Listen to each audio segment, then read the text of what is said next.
Good morning. I think it's still morning. Yep, 10 minutes till it's afternoon.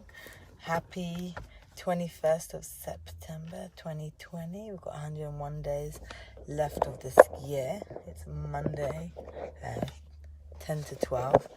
And I've been up since 4 a.m.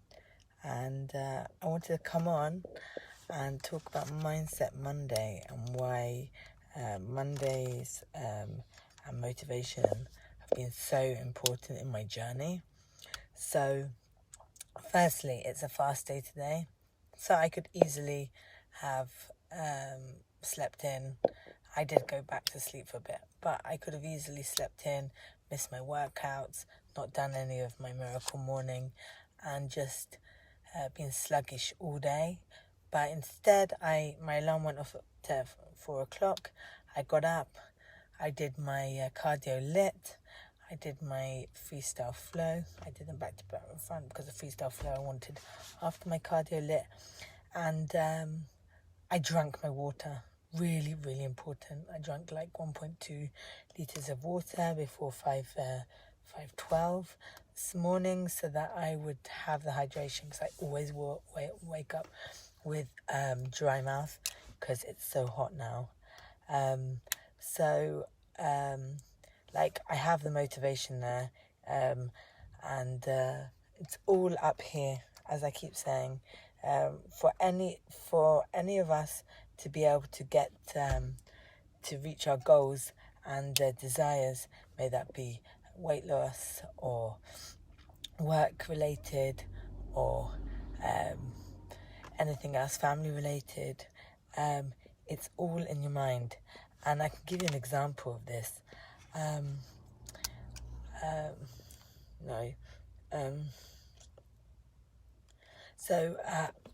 wanted to talk to you about finding your why. And like, my why originally was, why did I want to lose weight? Originally, I wanted to lose weight because I wanted to wear nice clothes. That was my why. And for years and years and years and years, I wanted to wear nice clothes. I didn't have clothes I liked. I wore whatever I could fit into. I wore berets, now I wear hats. And I felt like a safta, like a grandma. People even asked my aunt if I was her grandma. And life wasn't fun at all. When I was at school, I just wore what fitted me. And there was never enough motivation, because so what? Like, I want to wear nice clothes, so what? Everyone wants to wear nice clothes. There are other motivations, like having enough money to buy those nice clothes, that might help. But it wasn't pushing me in the right direction. And then I had a family, and everything changed. Like, in May 2016, the boys were born. And 11 days after they were born, I was 154 kilos. I was very, very large, and I wasn't in a good way. I had a pulmonary embolism, probably not because of the weight, but rather because of hormones. But I wasn't in a good position, and I nearly left my family. My family, for 4 days, were looked after by strangers. Some of them were strangers, some of them were my friends. But all in all, I left newborn, 12-day-old newborn twins, nearly without a mummy. I was in the ICU, intensive care unit. I could have left them. They could have been brought up by just an Abba, or had to have my mum help them for the rest of their life. I nearly wasn't there. And it wasn't me. Yeah, I did nearly die. But the push for me was the anguish and the hurt later, when people were telling me what had happened to my children when they were looking after them. It was so cute, it was so fun, and it was so beautiful to look after your newborn babies. And I was like, I left my children for a quarter of their life. From 12 days to 16 days, that's a quarter of their life I missed, because I nearly died. And I just left. They were just left. Like, they were with my mum and my husband, and people came to look after them because my mum and my husband came to the hospital. But they were left with other people, not with me. I had carried those babies for 36 weeks and 4 days. And there I was, leaving them. And I was leaving my poor, beautiful princess, who was 3 years and 9 months, my Yanni. She didn't know where her mummy was. I just left her. And to leave those vulnerable children without the person that means most to them in the world, it's like unforgivable in my book. And that, I think, was pushed me every day.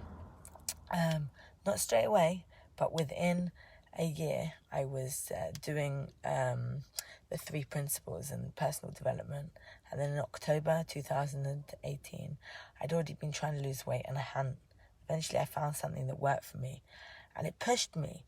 And every time I reach a goal, like I started running last summer, and what motivates me now to run and to get stronger and to run is the joy in my son's eyes that I see when I run across the car park with him, across the back of my, where I live, the flats, there is like a pathway.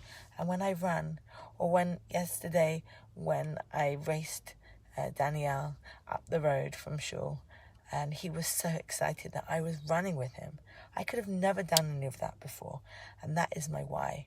My why for getting healthy and looking after my children is because I want to be there. You know, my grandma was there till she died. She died in 2009. 2009, she was born. She was 93 when she died. And I want to be there for my children and grandchildren and God willing, great-grandchildren, to see them all come into this world. So if you want to make a change and you don't know how to do it, I highly recommend you find your why. And if you want help, there's all sorts of books I can recommend. And you can also reach out to me. Find your why and make sure it makes you cry. The stronger your why, the more it will keep you accountable and hold you to your motivations. My motivation for my life change is being there for my children. Not just being there, but really being there. Not just lying in bed and surviving like I was when I was pregnant with my twins, but being there every day. Being there for my children, making their dinners, making their lunches, their breakfast, taking them to school, hanging out with them. Now I'm going to get a prescription for my daughter, but like being there with them. We're in lockdown and I want to be there for them. Have some work, but I'll be there for them. And yeah, that is my motivation. And being able to grow old and grey with my hubby. So yeah, what is your why? And does it make you cry? All right. Have a great Monday. Bye for now.